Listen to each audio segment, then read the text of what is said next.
अस्सलाम वालेकुम। SM news के साथ मैं हूं सैयद मुक़द्दर रज़ा। SM न्यूज़ स्टूडियो में खुशामदीद। खबरों के सिलसिले को मज़ीद आगे बढ़ाते हुए आपको बताएं कि कराची में शेर शाह के निजी बैंक में धमाके का मुकदमा इमारत के मालिकान और नाले पर गैर कानूनी तमीरात करने वालों के खिलाफ कत्ल, खता और दीगर इल्ज़ामात के तहत सरकारी मदयत में दर्ज कर लिया गया है। मज़ीद सूरत हाल से आगाह कर रहे हैं कराची से हमारे नुमाइंदे जुल्फ़कार अली।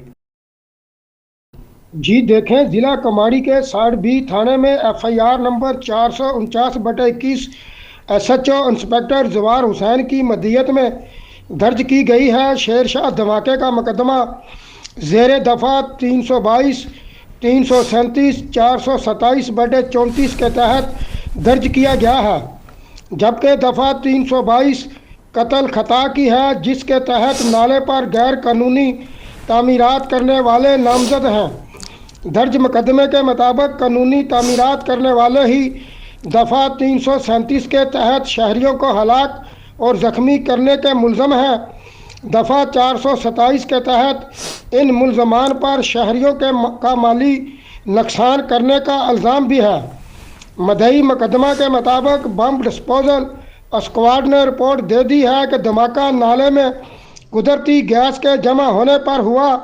पुलिस ज़राए के मुताबिक FIR में बैंक इंतज़ामिया को मदई बनाने की ख्वाहिश का इजहार किया गया था, मगर चौंके तहकीकात के दौरान ये इल्ज़ामात बैंक इंतज़ामिया पर भी आज हो सकते हैं, इसलिए SHO को मदई बनाया गया। ये भी बताइएगा कि गुज़श्ता रोज़ होने वाले धमाके में कितने अफराद जहाँ बाक हुए और ज़ख्मियों की तादाद कितनी है?